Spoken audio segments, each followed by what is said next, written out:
All right, we are recording. Welcome everyone to Celestia Ward's Client Communications Seminar. This is a modified version of a similar seminar you gave like 6 years ago, correct? Or is it a completely different?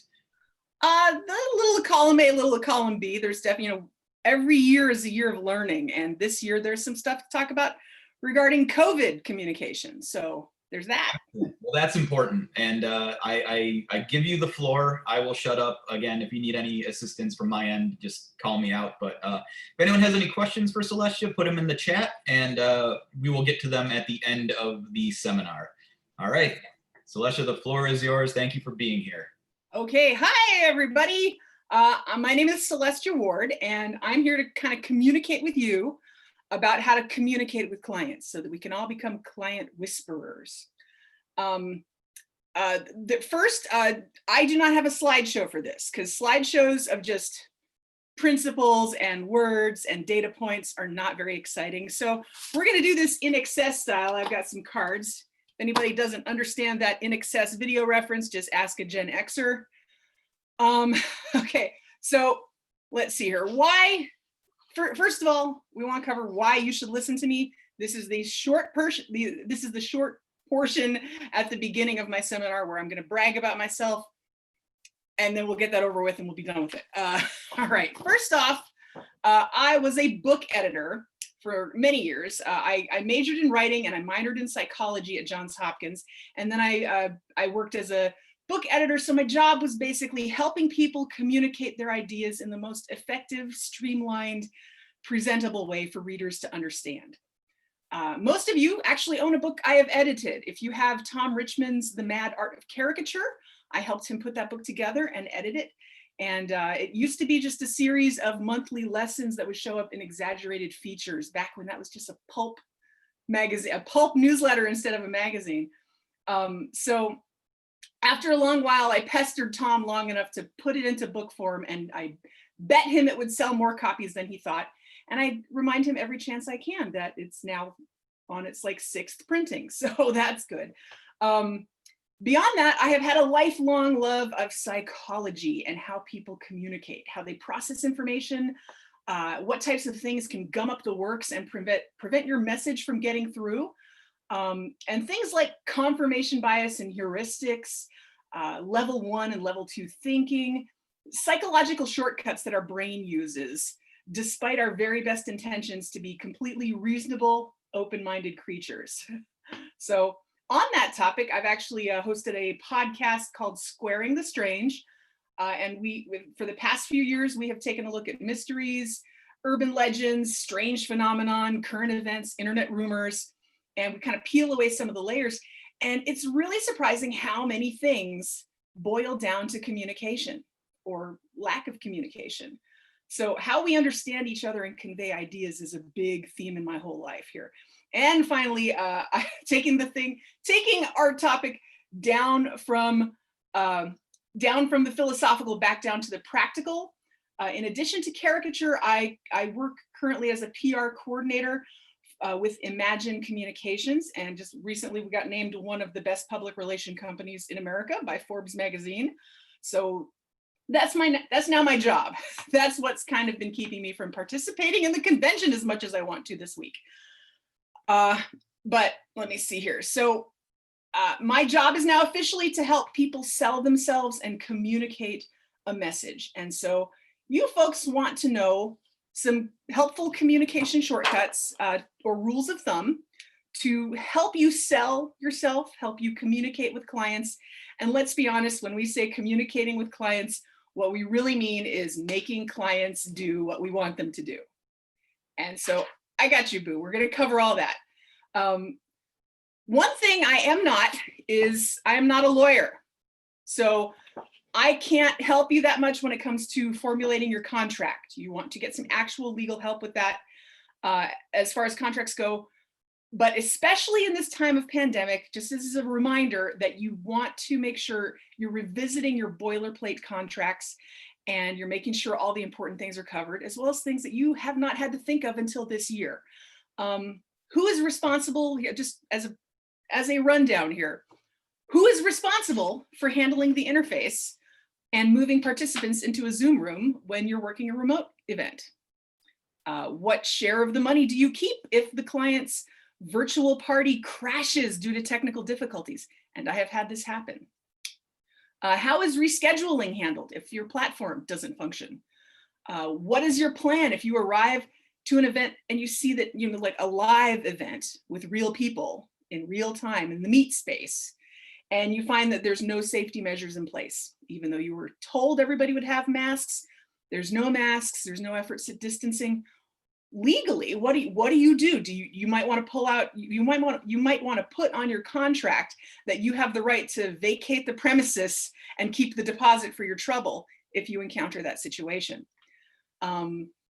If an event is canceled, if somebody plans a wedding with 100 people and then they have to move it to 2022 because new pandemic restrictions have just been placed on their city, who keeps the deposit? These are things you want to revisit on your contract if you haven't already.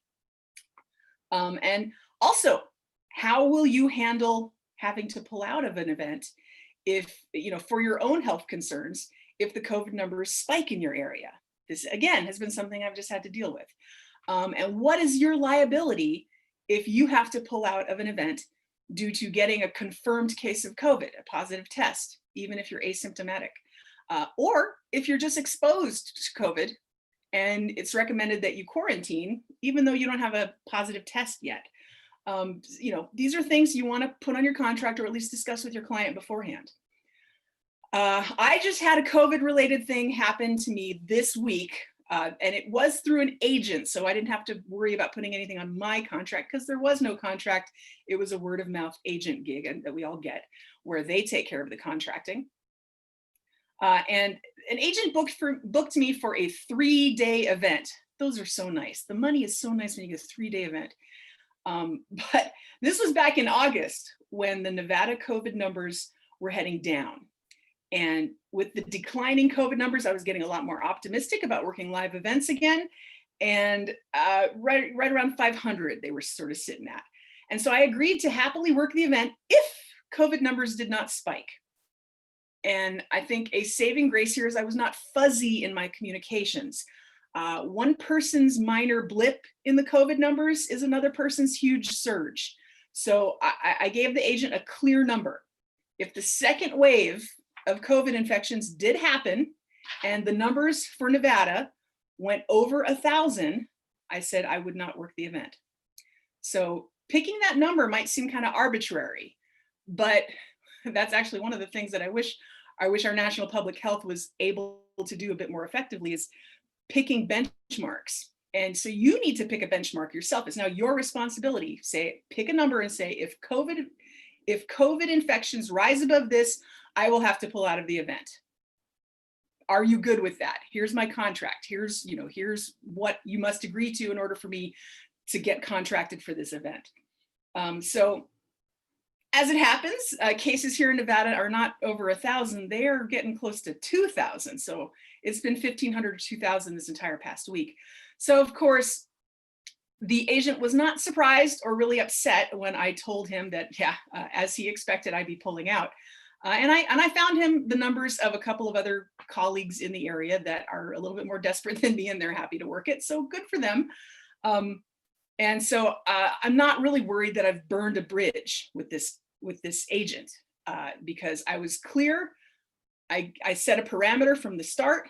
I let him know as things were approaching, the numbers are getting high, we'll see what happens. And he was not taken sideways or completely surprised by me telling him I couldn't work the event. So my advice from that whole thing is that clear, defined parameters are needed for communication to be effective. You can't rely on fuzzy words like worse or better, or more expensive or less expensive. You need clear, uniformly understood measurements wherever possible when you're dealing with clients or agents. Here's a fuzzy example. I might not want to work this gig if COVID gets worse. Is worse 10 more cases, or is worse 10 times the cases? So like I said, a better way to put that is, if new cases for the state are above 1,500 per day during the week of the event, I will not be working it. clear, to the point. It gives a benchmark. This can also be applied to other things. Like here's a fuzzy example of a communication issue many people have had problems with. If you need like a lot of stuff changed on this studio caricature, I'm gonna have to charge you for that. Charge you what? $5? $500? So you want to make sure the wording for especially anything involving money is clear. The fee covers completion of art after layout is approved. After seeing final art, client will be charged according to time spent on any revisions. Now, that's a lot of words. I get that. But to be precise, you sometimes need to be wordy. And when you're talking about a situation where a client might be motivated to just remember things a little bit skewed, or they might read into your email something that you don't really mean, well, your best defense is to be precise in your language. So before we get too much farther, I want to say something really vitally important to understand about clients. Clients can be assholes. I could probably end this seminar right now, just tell you guys that clients can be assholes, but it can help you to understand why they can be assholes. First, as a disclaimer, some of them are just assholes, 24/7, 365 a year, all the time. And I can't really offer you a magic potion to make them not an asshole for you. Just move along, or if you must work with them to pay your rent that month, just be glad they are not your full-time boss. And even assholes can be managed. I have found that assholes do still respond to the rule of herd mentality, and assholes hate being cornered and made to look like an asshole. I'm going to use this one anecdote. I was working a job with my friend, and this guy, who was our contact, I forget his name, but he was an asshole, shows us to our spot. We're setting up our digital equipment, and we have a solid hour before we're on the clock. And he goes, yeah, how long do you think it'll take you guys to set up? We're like, well, we can set up relatively quickly. And he's like, okay, great. As soon as you get everything done, I'm going to bring all the employees over, and you can get started on them, right? And I just said, well, our contracted time is starting at 5. I just want to make sure you understand.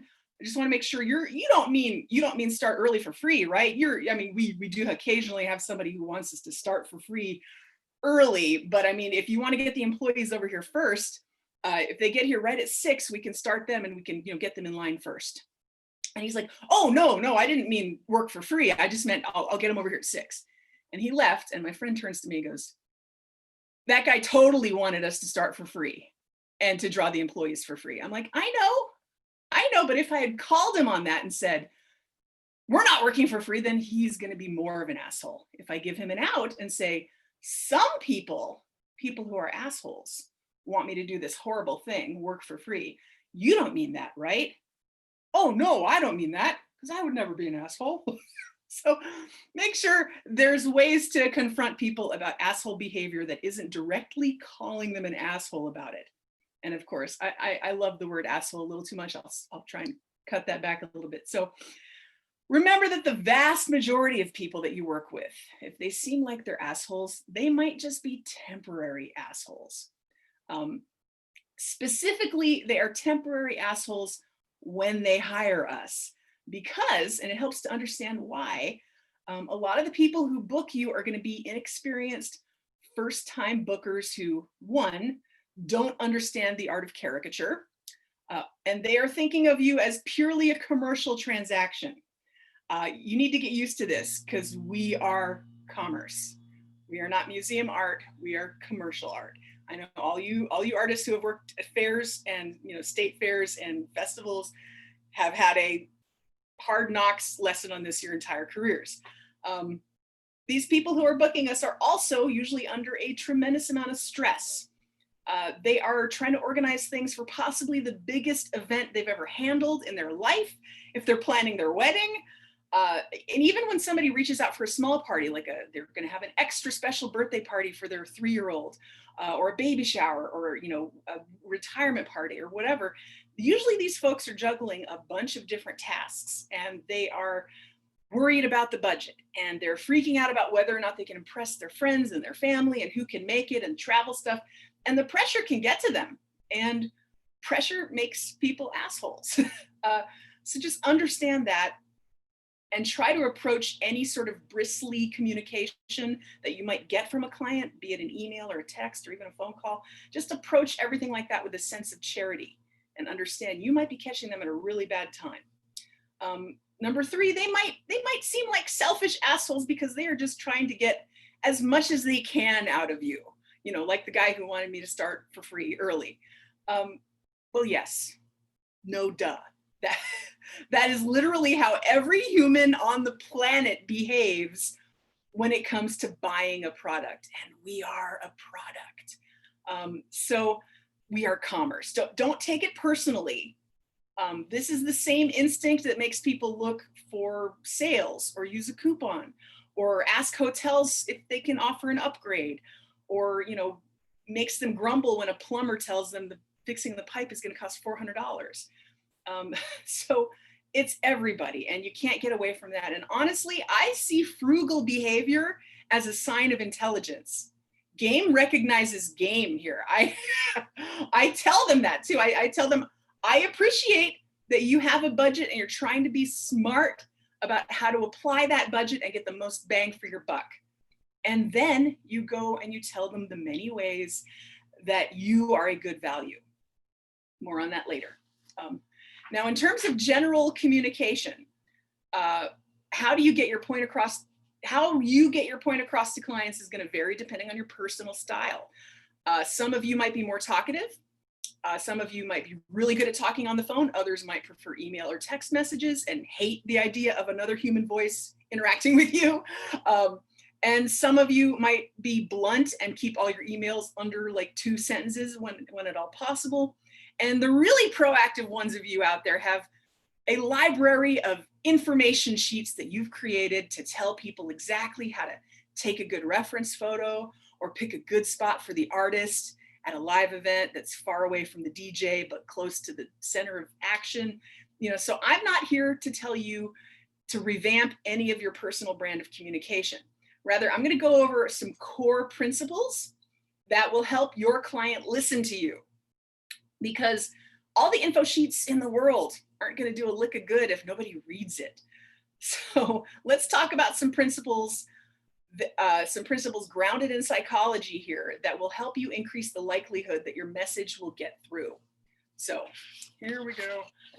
These principles are priming, allying yourself with the client, and reinforcing your value to the client. We're going to go over each of these here real quick. Well, not real quick. We're going to go over each of these thoroughly. Priming. Okay. What is priming? Some of you may have heard the term priming the pump, and it's like when you get all the air out of the valve and you get the pump ready to really work and do its job.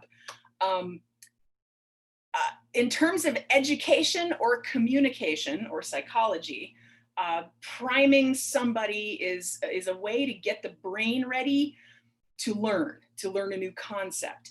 It's mentioning that new concept, but not directly, kind of linking it with other concepts that the brain is already familiar with. Like if a teacher is going to prime her class to learn fractions, she might, have everybody cut their snack into three equal pieces and share. She might show how you can cut a pizza into 4 pieces, or you can cut it into 8 pieces. It's a sneaky little introduction to an idea, and it's been proven that studies have proven, or rather, it's been shown in studies that priming really does help our brains accept a new concept and work with it. So that's because our brains are really good at detecting patterns. It's like our brain's favorite thing. It's you can reduce almost everything in human life and culture into detecting patterns. And really, that has to do with priming as well. Little context clues or priming in a novel are called foreshadowing, and they help our brain accept when that plot twist comes about 5 pages later. Atmospheric clues like lighting or sound or camera angles in a movie, they help us kind of almost guess what the next scene is going to be. And we enjoy it more because of that. Our brains are being primed to accept the next bit of plot that the director decides to throw us. So in other words, professional communicators know that their message is going to be more impactful and more accepted and more remembered if the viewer or the reader is primed first to accept it. So in other words, if you hit a client upside the head with a brand new concept, they might go, whoa, hold on, I don't understand that. In fact, I disagree with that. And if that client instead hears just enough hints about that concept on their periphery and in some of your other, interactions, not like direct information, but just enough so that they can sort of build a subconscious familiarity with it, then the same concept won't take them by surprise later, and you'll get less resistance to it. So here's some examples of priming in terms of client communication in our job. Let's talk about this situation. We've all been there. It sucks. Everybody knows that awkward, oh shit moment. He wants me to stay longer for free. The party's over, my time here is over, and he's just shoveling people into my line like I don't have a cutoff time. What the hell? So nobody wants to be a party pooper and bring up the dirty, rotten subject of overtime payments when this is happening. And you're wondering, does he know he's going to have to pay me more?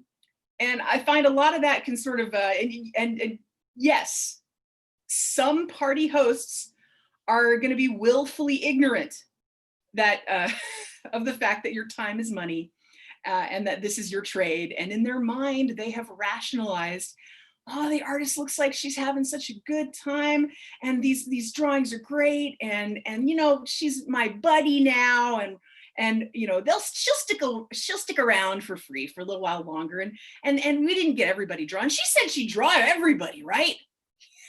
People can really rationalize some crazy stuff in their head. So to avoid this awkward situation, and it really has not happened since I started doing this, I have started what I call the rule of 3 when it comes to mentioning overtime in correspondence.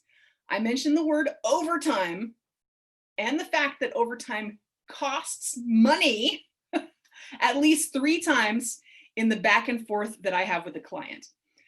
But not in a rude way, like an angry, like, hey, stupid, remember, if I have to stay a minute late, I'm getting paid more. I try to instill, in the initial bid email, for instance, I state that unlike other professionals who charge an inflated overtime rate, like a plumber or an auto mechanic, my overtime rate is the same as my normal rate.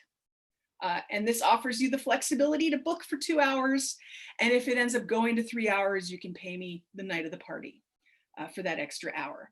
And if you only need 15 minutes past my contracted time, I only charge you for that 15 minutes.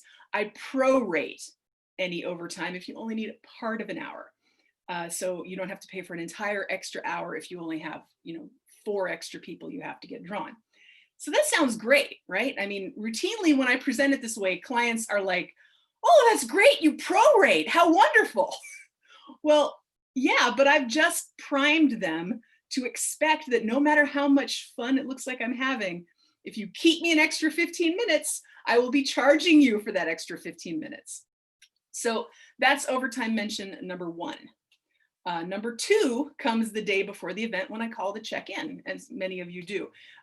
You call or email or text and you just touch base and say, your event is tomorrow. Just want to make sure if there's any changes, any last minute, changes to the schedule, blah, blah, blah. And as a friendly reminder, I say, and make sure you get any important folks to me sooner rather than later. And, just to help you avoid having to pay me overtime. That way I'm looking out for them. I don't want them to have to get stuck with overtime, but oh boy, they're gonna, unless they get everybody to me before my time is up. So better yet, I make sure they know, hey, just so you know, the bride and the groom, if it's a wedding, I always say the bride and the groom don't have to wait in line.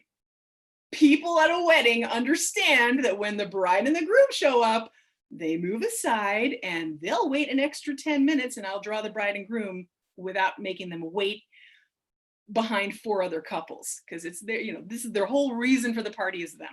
And nobody's gonna bat an eye. And sometimes clients don't understand that. They're like, oh, I didn't even think of that. We just figured we try and squeeze them in at the very end. Yes, they always try and squeeze at the very end. So to avoid overtime, I make sure they know they can bring the bride and groom over an hour before I'm done and just make sure it happens. This is the same for a bar mitzvah boy or a bat mitzvah girl or any guest of honor, really. Unless their party happens to be filled with a bunch of really awful people, guests at a party understand, hey, the guest of honor is here. We're going to let them cut the line. The artist is suggesting we do that. They're usually quite amenable to that. Okay, so in that interaction, when I call the day before, I've also, in a nicely phrased way, warned them that they should get the guest of honor drawn before I leave so that they don't have to have an overtime charge. And that's mention number 2. The third mention is when I arrive to the venue and I say, I check in with my point of contact. It might be the host, it might be a relative of the host or somebody with the venue. And I say, hi, okay, here's where you're gonna set me up. Okay, great, I'll be set up in like 10 minutes and then I'll run to the bathroom and I'll be back. I'll be starting right on time. And oh, you've contracted me to draw until 7 p.m. Do remember to check with me around 6 or 6:30, sort of scan the room and decide if you want to extend me for overtime or not, because it just runs a bit smoother if you let me know ahead of time. That way I won't cut off the line prematurely. So that lets them know, yes, you can extend me to overtime. And it tells them a smooth way to do it that will help avoid, me telling everybody I'm done and sending a line back to their tables. And then, oh, surprise, I'm open it back up. So that's also the third mention, so that they know overtime costs money. So yeah, sure, by all means, put an overtime clause in your contract, but also make sure to mention it in systematic ways that will prime your client to understand and accept the fact that you are not some casual, friendly neighborhood artist who will just draw forever for no extra money. So you work by billable hours like other professionals, and so you bill for overtime. Let me see here. So next, we're going to be talking about priming when it comes to client expectations. You also want to be careful what sort of priming you do inadvertently. This next example is something I've seen go wrong a lot in my career, not just from me, but from other people have made mistakes this way, especially when you're a little bit, I don't want to say green or bad or inexperienced, but it's one of those things that you learn to sort of not do as much as you get older and people like your work more. As artists, we all sort of have this imposter syndrome, this sort of worry that, oh, everything could go wrong. I think people who completely believe they are just the best artist in the world and everybody loves them all the time, those people usually end up shitty artists because they can never pick apart where they're going wrong, and so they never correct anything. So if you're a good artist, you probably don't have a huge ego. So we kind of take that mentality and we want to make sure we don't oversell ourselves, or the experience of having a caricature artist at your event. So we have these memories burned into our head of gigs that didn't go well because there was a belligerent drunk at the end of the night who wanted you to set up again even though you were packing up. There was the old woman who hated your drawing really loudly. There was the client that put a sign up sheet out and you didn't know about it, so you weren't able to tell her that's a bad idea. And then you end up with like 1 million people on the sign up sheet and nobody ever shows up until the last 10 minutes. There's a lot of things that can go wrong at a gig. But the reality is, if you're a working caricature artist, most of these things won't go wrong. 99% of your gigs are going to go great. What I have found is that if you end up warning your client of all the things that could go wrong, then you're priming your client to notice any little thing that does go wrong. Too much doomsaying can actually, or too much, oh, be careful, this might happen, be careful, that might happen. Too much of that can actually have your client perceive the whole experience differently. I mean, it really does change how you experience an event if you're primed to notice something. A common example I can give you in real life is just, let's say your friend buys a new car. They're really excited about this car. They drive it over to your house. You get to sit in the seat. He shows you all the features, and it's kind of an ugly orange Nissan Rogue, one of these hybrid SUVs. And you've never really noticed that car before. You think, oh, this is the first time I've seen a Nissan Rogue. And then after you become a little familiar, because your friend has shown you all the features, you start noticing this car everywhere. Oh, I had no idea so many people had Nissan Rogues. What the hell? I mean, we've all had kind of experiences like that where you're like, oh, I just, like I never noticed that before, but now they're everywhere. Well, no. People in your city did not just suddenly all start buying Nissan Rogues. What happened is the Nissan Rogues were part of background noise. Your brain didn't have to spend the energy looking for them before. But once you got primed to notice a Nissan Rogue, your brain started picking them out. So you don't want to prime the client's brain to pick out all the little things that could go wrong. You don't want to prime your client to think, oh yeah, she said the line could be a problem, and oh look, there's 5 people in line right now. Oh, your client will have a bad experience if you prime them to have a bad experience. So instead, tell them how caricatures are a great choice because people love to get drawn and they love to watch other people get drawn. So people are usually happy to wait in line for a couple of other couples while they watch and have a drink and laugh at how big I make somebody's nose. And you'll notice caricatures are also a great mingling tool. You get an extra layer of value there because caricatures, people take them back to their tables, and I put them in clear plastic sleeves so people can show off their caricature to everybody else at the wedding table, and it's a great conversation starter. You'll see you tell the client, you'll see little pockets of conversations and laughter happening because people are showing their caricature off. And if you tell them to expect that, they will totally see that. That's what clients will notice. They'll notice the smiles and the mingling and the good stuff rather than people waiting or somebody being a little bit miffed at how they looked. If they're primed to expect you to do a great job, and of course you will, because I mean, they're actually motivated to think you're doing a good job because they hired you and they want to believe I make good decisions. I decided to hire this artist. Of course this artist will do a good job. So you've already got that going for you. So people are more prone to notice the evidence that confirms their bias. That's where the phrase confirmation bias comes from.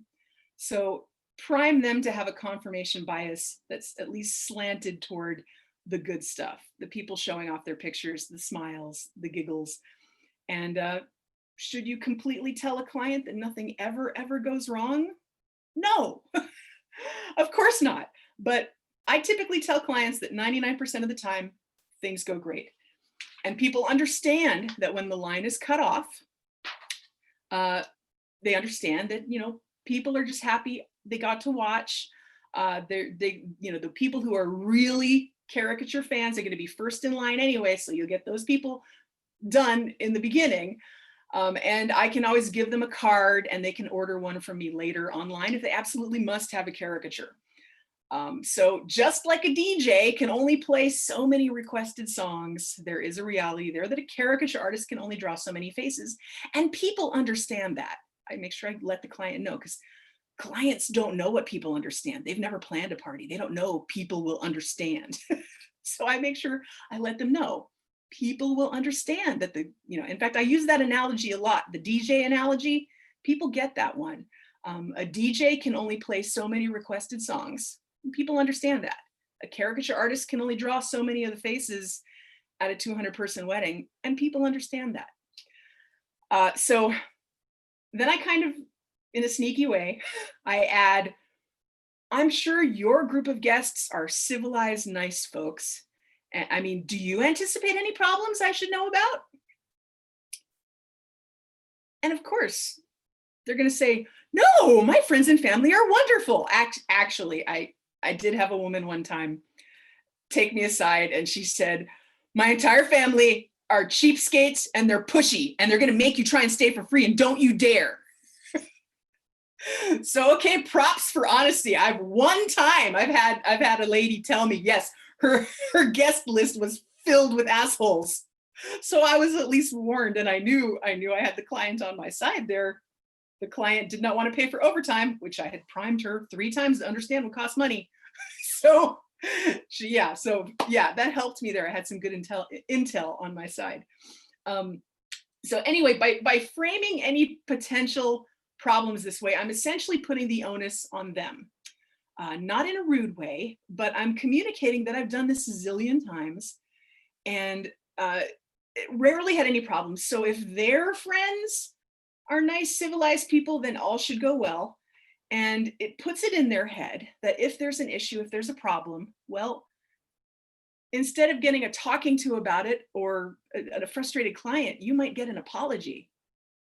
You might get them saying, oh my God, I know this normally goes really well, but I didn't realize my Uncle Steve would get so drunk. I'm so sorry.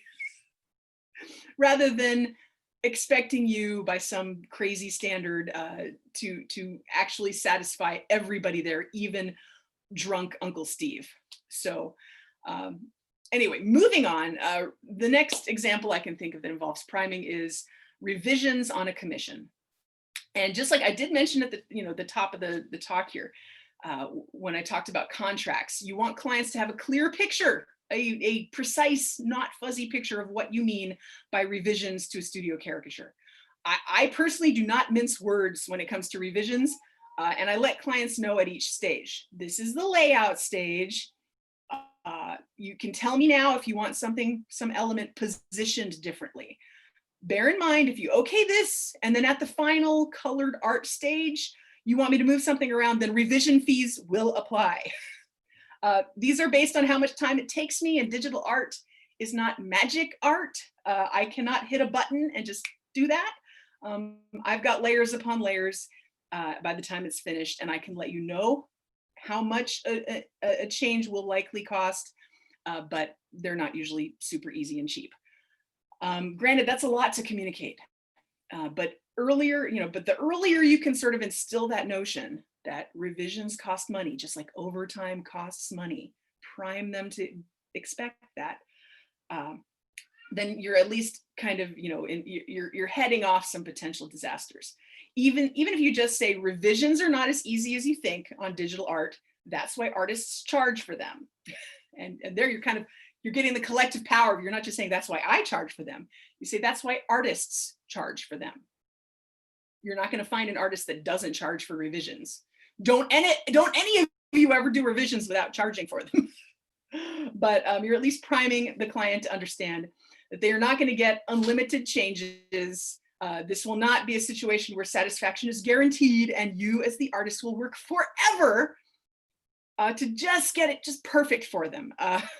I know somebody who says the only satisfaction he guarantees is his own. He says, I, as the artist, will not give you the final art until I am satisfied with it. Your satisfaction is your own problem. Here's my revision fees. So for larger, complicated pieces, by all means, do up a custom contract and make sure you also put a kill fee in there. This is essentially, many of you probably know what this means already, but for those who might not, a kill fee is essentially what you get paid if the client does not use the final art, if it does not find the end product satisfactory, and if there was some sort of intended use like a t-shirt or some sort of printed matter, the art is not used for that. Most artists just kind of make the deposit their kill fee so that they can just keep that and walk away. Like I said, I'm not a contract lawyer, so do your own research on that and protect yourself. Now, one side of the caricature business I've certainly seen increase over the time of pandemic is bulk orders from photographs. And when you're talking about revisions on bulk orders, you kind of can like open that landslide of problems. And so in this case, I don't, these are from, often these orders are from clients who are looking for a bare bones wholesale deal. They want 200 students done for the graduating class of a prep school or a middle school or something, or they want they have 50 or 75 employees or the corporate heads of this or that, and they only want to pay $25 a head or something around there. And depending on how simple and how quick you can go, this might be a good job to take. A lot of people have been taking these jobs even at reduced rates due to the pandemic killing all our other business. So it might be a nice job to take. In this case, I don't even worry about subtle priming and going through a revisions list. What I do for the bare bones stuff to make the communication as easy as possible, there's a simple analogy I have used, and it has worked so far when I use it in an email to explain how this is going to work. At a certain threshold of low cost caricatures, I cease to be a human being. I'm not a human artist that you can reason with or give a list of requests to. I am a vending machine. And you put money in, you give me a photograph, caricature spits out. That's all. And you can phrase this however you want to, but I let them know that the reasoning with me and telling me, oh, Janet wants her earrings changed. Oh, Bob thinks his nose is a little too big. Can you fix it? Oh, Joe shaved his goatee. Can you fix that too? None of that's going to happen. You have to put the onus on them early. Pick the photo that's most like what they want to look like. Don't give me a list of XYZ. Oh, change this, change that. There's no photo in, caricature out, vending machine process at this price point. And so I tell them, that's how it goes, no revisions, period. If 2 out of your 50 employees do not like their drawing, that's fine. Just submit different photos for those 2 employees and another $25 each, or whatever cost you determine each, and the vending machine will spit out 2 more drawings. So I explained that this is the simplest, most bare bones way to do it, and my time is a commodity. I said, if I go above this price point, it becomes studio work. And, if you kind of differentiate between vending machine work and studio work and say, you're welcome to hire me for studio work. And I'll show you a layout. I'll show you a rough sketch. I'll show you a color, thumbnail, and you can approve all those stages. But for this low cost, no, vending machine in and out.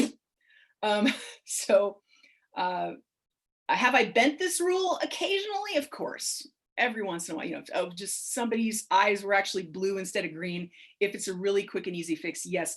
But it's important to establish the rule in the first place so that clients who are operating, make sure the clients understand and they're operating from the get-go that revisions are not on the table. They need to pay another whole fee if you decide to break that rule, like I said, avalanche time. Sometimes you get, people who end up instilling it in the subjects that, oh, if you have any problems with this, just tell me and I'll email the artist. You don't want that to happen. So moving on. Number 2 in that principle sheet here was allying yourself with the client. Now, what do I mean by making sure the client knows you are their ally? People tend to make split decisions about whether you're for or against them when they're in a pressure situation. And as I covered earlier, the reason why people act like assholes is often because they're in a pressure situation. So this is doubly true when they're under stress, and you just got to remember that. And believe me, big events, they cause stress. I can't stress that enough.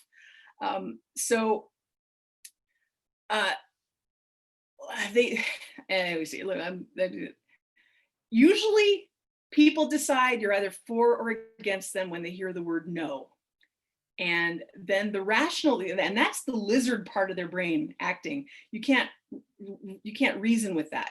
If they just suddenly decide, okay, you're either for me or against me here, and will you do this? Will you work in the hallway? Will you, whatever they want you to do. And you go, well, no, because they hear that and they trigger something in their lizard brain, and then the rational part of their brain up here instead of back here finds ways to rationalize why they just don't like that artist guy. I mean, he has an attitude. I just can't put my finger on it. And they'll find some way of rationalizing why they don't like you.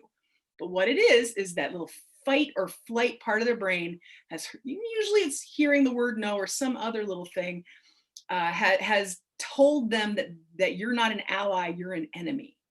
So one of the things I mean by ally yourself with the client is avoid getting pigeonholed as a problem and as an enemy, as somebody with an attitude, somebody we don't want to hire again. So saying no without saying no is it's a tricky one, but it can be done. And of course, we're going to have to navigate situations where we have to say no to a client. Otherwise, we're going to get taken advantage of at every turn. But rather than framing things as a full stop objection, I have found that you get a lot farther with the old improvisational mantra of yes, and, or in this case, yes, but, yes, I can set up to draw in the hallway. That is, if that's absolutely where you want me. But part of what I can bring to any event, part of what you get when you hire me, is my experience drawing at 20 years of events. I've learned a little bit about crowd behavior, and I'm pretty sure people are going to walk right by that hallway and they're not going to see me.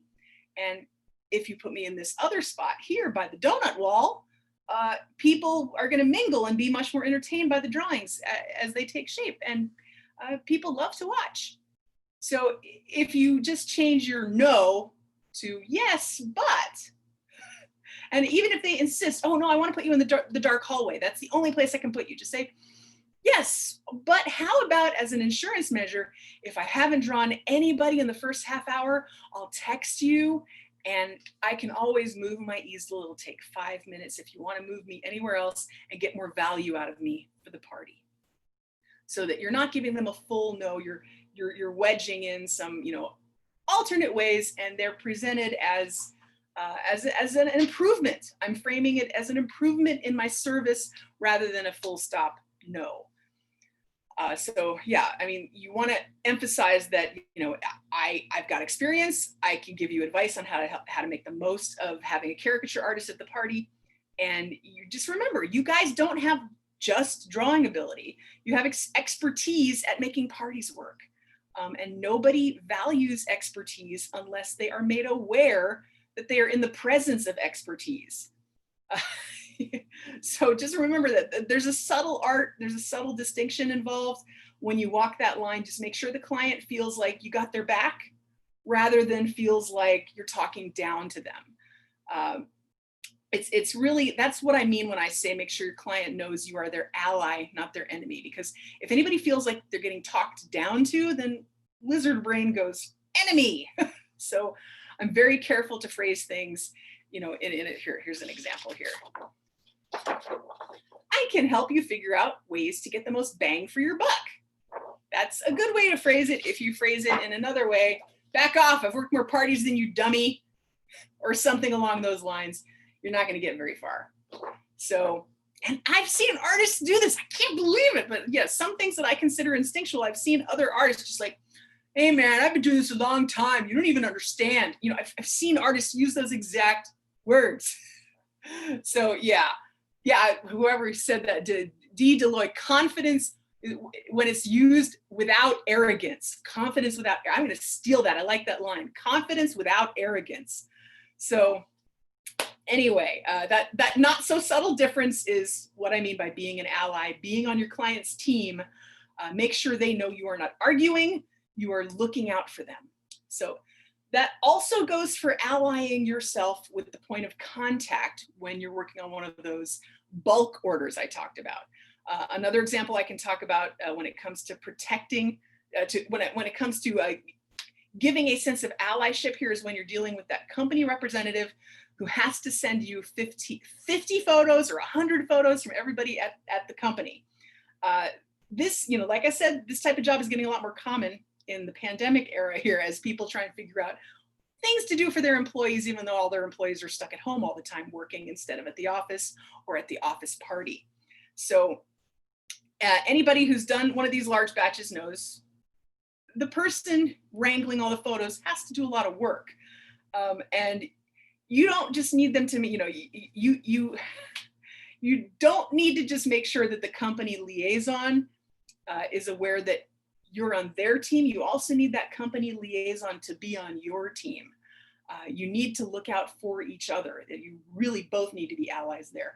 So one way I try to do that is to frame things in terms of how they, as the person who has to wrangle all these photos, can make the job happen, and make it as smooth as possible and as easy for themselves as they can, which in turn will make my part smoother and easier. So let's say the company rep is named Bob. This is Bob Smith. I'm Bob. I'm going to be getting all the photos for you. Well, you tell him, Bob, I'm sending you some parameters for that make a good photo to draw from. This will help all the people like their photos more. Number one, tell people not to give me a selfie, because selfies end up looking like this and they're terrible and I don't want to use them. So make sure somebody else takes the photo. Make sure it's head and shoulders. Make sure it's not like a little tiny head from 20. Anyway, like I said, some of you have got info sheets for this. So send the info sheet, reiterate everything on the info sheet to Bob, and make sure Bob knows that people are stupid, or put it in a diplomatic way, but say, people don't understand this. People are used to a selfie culture. So you're going to have to really tell your employees, these are the things, and that'll help make the job go smoother. And Bob, here you go. I'm sending you a rough draft of the composition for this big group thing for the holiday Christmas, card. But I'll tell you what, Bob, don't you dare send this to every single person on staff. Send this to your boss if you need to, and you look at it, and you and your boss okay it. But if you hit the reply all and you send this to every person in the company, you're going to get feedback from every person in the company. People think, oh, I'm getting an email about this. They want my feedback. You don't need their feedback. So if you want to deal with every single person having a wish list that you, Bob, have to filter to me, I mean, on the one hand, I can earn a lot more money from your company by charging overtime to do all these revisions. Or you can just avoid that, Bob. You don't want a vortex of extra work, do you, Bob? So phrase it like that. Make sure they know that it's in their best interests to do what you're recommending. So yes, so yet another way to say be your client's ally is to simply remember to put things into terms of how it benefits them, because it works because people are usually singularly focused on how something will benefit them. All of you right now are singularly focused on how this seminar will benefit you. You wouldn't be here otherwise. So I try to avoid telling a client what I want. I tell the client what they want and why they should want it. And that gets the message across. So that can, whatever can make their lives more successful, their lives easier and their event more successful. And it looks like we're getting like 5 minutes left. I'm going to go real fast here because I hate going over, but reinforcing your value. That was the last thing on here. Value. Let's see. Value. You have it. I've already been through some of this before. It's all coming together. All the different threads kind of are similarly woven to a consensus point here. Real quick, anecdote time. One time I worked in a state fair next to a friend of mine. And some of you guys might know this fella. I'm going to mention him by name because I don't think he'll mind. Ben Shell. He is a great talker. He can talk and talk and talk, and he's great. He's entertaining. He's memorable, and he's just plain crafty in the chair when he deals with people. And it's kind of a wonder to behold sometimes. He had this guy sit down, and he's a big gruff fellow in a cowboy hat. And the first thing this guy says is, "What if I don't like it?" And Ben just smiles and says, "Ooh, if you don't like it, I mean, if you may have yourself a real gem. If it bothers you, if something just, you really kind of hate something about it, but you can't quite figure out what, then what you might have, you might have one of those caricatures that kind of tickles something in your soul that like, and your friends are going to notice it, and you got the best conversation piece possible if you get a caricature that you immediately don't like. And and those are the caricatures that become real keepsakes, my friend. And he turned this picture around, and the guy goes, you can see the guy's face just fell a little bit. He was like slightly disappointed, and he goes, "Oh, I like it." And the point here with that story is that there can be value in the most surprising things. Just like a sommelier can make the earthy notes in a wine, in a rare wine, into something of value. Earthy notes in a wine mean manure taste. So when a sommelier talks up the fact that the earthy notes in this bottle of red, are exquisite, they're telling you with a smile on their face that this wine is going to taste a little bit like shit. And it's a feature, not a bug. So luckily, we as caricature artists have a lot more going for us than earthy notes. But I've already mentioned one way of pointing out your value, and that is to let the client know that your expertise is not just drawing. You bring with you the accumulated experience of having worked dozens or hundreds or thousands of gigs. So really, your client has not just purchased the services of some sort of, caricature art vending machine, unless they have, which we talked about a little while ago.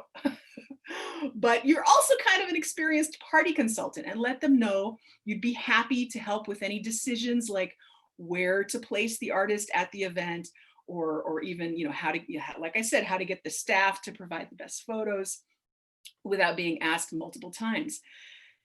And you know enough to help your client navigate around some pitfalls that they might be completely unaware of at this stage. So however, unless you have primed them to think of you as a valuable consultant, they might not be receptive to your advice. So like I said, priming, make sure to prime them, which means you mention this early on before there's an issue. When you're first talking to them on the phone, if they're a first-time party planner, like it's for their wedding or something, and they tell you, oh, the event is at the Grotto. I've worked at the Grotto a bunch of times. So if you have any questions about where would be the best place to put me at the Grotto, let me know. Which ballroom are you in? Oh, I know that one. Just make sure they're aware of it. If you have any questions about anything, any process, let me know. Miscellaneous other ways to reinforce your value. This is just a real easy one here. The word sponsored, for some reason, has more power than the word hired. I have started doing this at high-end conventions.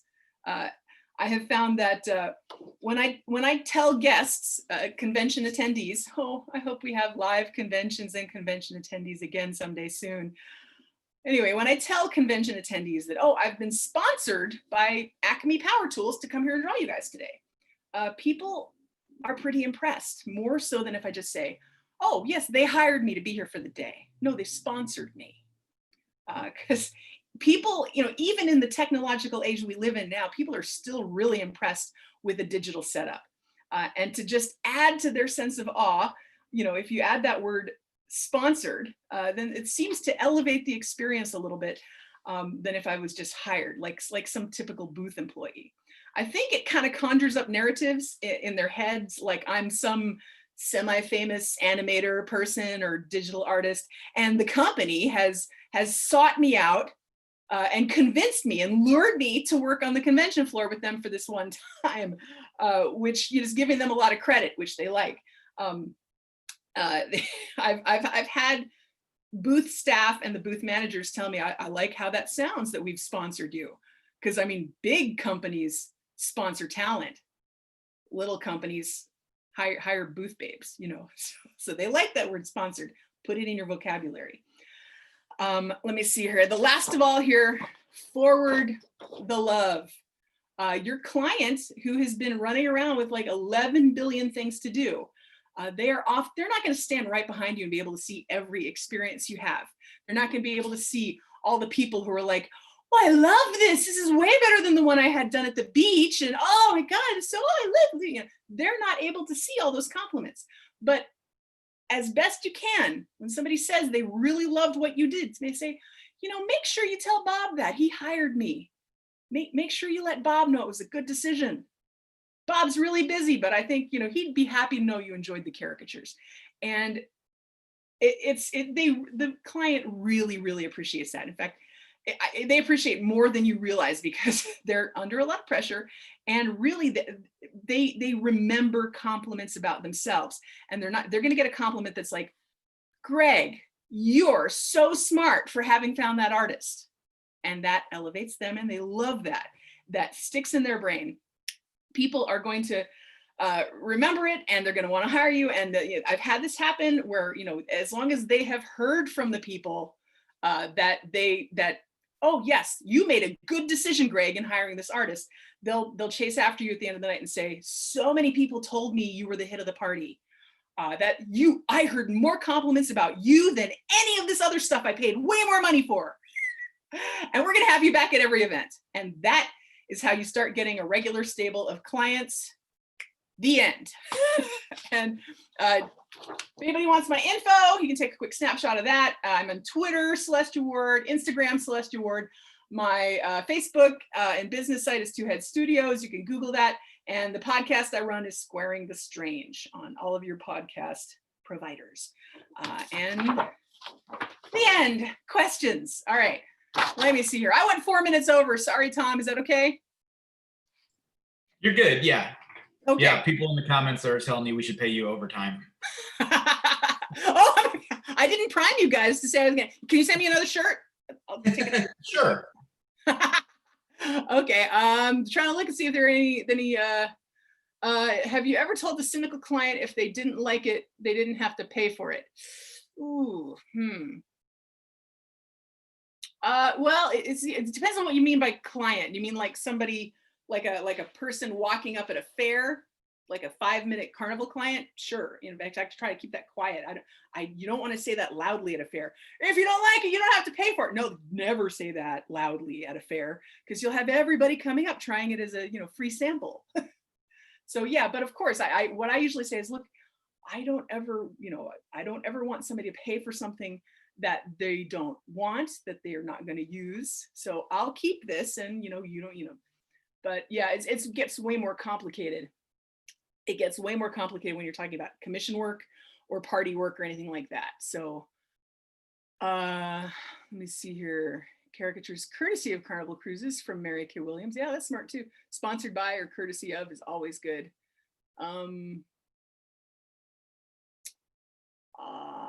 I don't see any very specific questions here, and I'm reading through. Let's see here. Oh, very first question from Sam King Davis to everybody. Does she agree that the book Thinking Fast and Slow is the best book? I don't know if it's the best book on the mechanics of the mind, because there's a lot of them out there. But yeah, it's got some great stuff.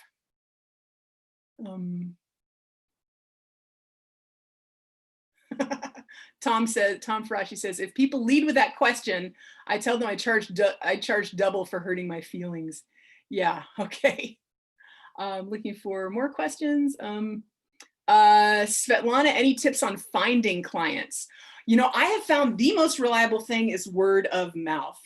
And you'll get in this this pattern where, like, for a while I was like the baby shower artist in here, because I worked one baby shower, and of course women in the same peer group tend to all have kids around the same couple of years. So that first baby shower, of course, she's like, oh, well, I'm actually, 2 months pregnant. I'm having my baby shower in 3 months. So I'm going to hire you. And then I got hired by everybody was having babies, and I ended up being the baby shower artist for like a solid year and a half. Also, just hand out your cards. Every normal rule is kind of thrown out the window for this particular season of pandemic, because of course you're not going to be working live parties. You're not going to be able to chat people up and give out your card. You could always offer, referral discounts. Like I say, if you want to refer me to your friend, give your friend a coupon code and say, give your friend this coupon code. If they have that coupon code, I know it's a personal connection and they can get 10% off the booking. So that encourages them to say, oh, hey, I was really friendly with this artist and I scored you a perfect deal here. Let me see. Yeah, but the pandemic has just shot a lot of that to hell. What to do if they say they want to use their caricature on their business card? I just let them, unless it's like the CEO of Microsoft or Toyota. I mean, most people who are going to want to do a caricature on their business card are operating either as an MLM consultant or a realtor or some 2-bit home business. And that is no skin off my nose. If you want to use my caricature on your business card, that's fine. However, and this is also the art of upselling. I say, well, I've drawn this in this format, maybe it's a carnival caricature or a live caricature at a party. Well, see if it reduces okay. If it reduces okay, go for it. But really, when I draw a caricature for a business card and I show them using my business card, I draw it with the notion in mind that I'm going to reduce it. And you get a much better product. It's much more readable. It's much more professional looking. And you want that for your business card, right? So if you want to hire me to do a caricature that will be much better for your business card, here's my card. You call me and it's going to cost a little bit more, but it'll be much more effective for what you want to use it for. And so a lot of times you can upsell them for that. And I have used the line when somebody's like, oh, but I just wanted to pay like $20, because I wanted this to be a logo for my bar. And I'm like, if your business plan only provides $20 for your logo, you need a new business plan. So let me see here. So yeah, Emily just said what I said. If they have no budget for their brand, they want to, yeah, exactly. So, all right. Mary K. Williams wants to know if I have the notes written down anywhere. Yeah, I could totally, if you're interested in the notes, I can just forward you the Word document that I used to write down a bunch of stuff that I wanted to say. That's what I have. I can give it to you. I think we're getting down to we're already 10 minutes over. We're only 10 minutes over. This is great. Okay. Yeah. Everybody in the comments who wants me to send them notes, I'm not going to have access to these comments after this Zoom ends. So make sure you email me, contact me by Facebook or Twitter or something, and tell me, and I'll send you the notes. Celestia, if you're good putting those like in a Google Doc or something shareable like that, we can just. I can do that. Yeah. Okay. Yeah. Just send me the link and we'll post it somewhere. Okay. In that case, I will take it. Oh wow, Court Jones wants my notes. That's impressive, Court Jones. Can I have notes from you on being a much better artist, Court Jones? Oh, it's Debo. Court Jones has just revealed himself to be Debo, actually. That's okay. I was I'll operating. take notes from you too, Debo. Oh, okay. So yeah, I will get those notes to you, Tom. And thank you everybody for showing me your little faces and just I could squish all your faces up there right there. Okay. Well, thank you for being here, Celestia. This is all very valuable information, as I think you're finding by the comments. I think this is all stuff that is very applicable to new artists and veterans alike to really get ahead in their gig game. So it is appreciated, and I'm glad we're able to record this and have this as a resource for the future moving forward. Oh, my pleasure. Client psychology is always fun to talk about. And half of it sometimes is me venting about people doing dumb asshole things. So, hey, that's always fun. That's how you figure it out. You're like, why are these people acting this way? And then you get to the root of it, and you share it with us, and yes. It is appreciated. Yes. Okay. Well, thanks you very much. I guess I'm going to hit the leave button, or what do I do? I'm just going to end the room here. I'm going to end the recording here, and then we can all just pop on over to the Discord channel. And as soon as this is recorded, we'll put it back up in there. All right. Okay. Thank you, Celestia. Thank you, everyone. I'll be on there later, everybody.